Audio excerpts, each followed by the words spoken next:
FIR दर्ज कर ली गई है और साथ ही उस गांव में 14 ज्ञात और 50 अज्ञात लोगों पर भी एफआईआर दर्ज कर ली गई है। इस खबर में हम आपको बताएंगे कि क्यों उन सभी पर एफआईआर दर्ज हुई है और आगे इस खबर में, आगे इस पूरी घटना में क्या कुछ घटने वाला है। नमस्कार, आप देख रहे हैं न्यूज पीआर और मैं हूं आपके साथ ऋतु।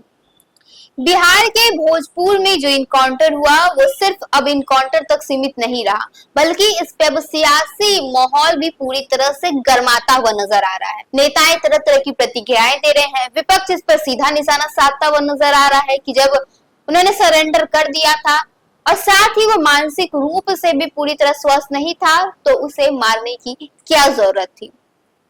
ऐसे में अब यह निकलकर सामने आया है कि उनके पिता और उनके भाई पे एफआईआर दर्ज कर लिया गया है और एफआईआर दर्ज करने का कारण यह है कि बताया जा रहा है कि उनके भाई और उनके पिता जो हैं उनके हथियार छुपाने में मदद किए थे।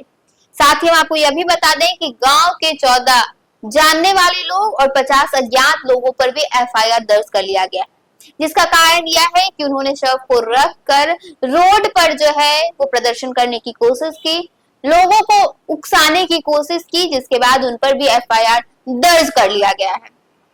कई तरह की प्रतिक्रियाएं इससे निकलकर सामने आ रही है। उनकी मां रोती हुई बिलखती हुई नजर आ रही है और वो कह रही है कि मुझे खून के बदले खून चाहिए।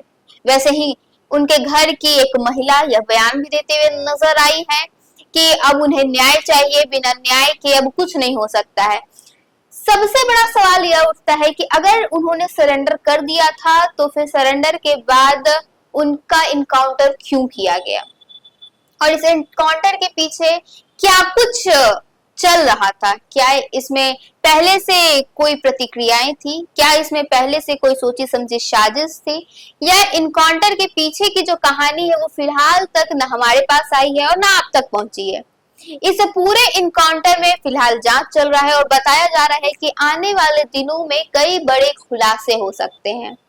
तमाम नेता भी यह कहते हुए नजर आए हैं कि अगर इसमें जिसकी भी गलती निकले उसके खिलाफ त्वरित कार्रवाई होगी, चाहे वह कोई भी हो। वर्दी पहनने का मतलब यह नहीं है कि उन्हें पूरी तरह से आजादी दे दी जाती है कि वो कुछ भी कर सके।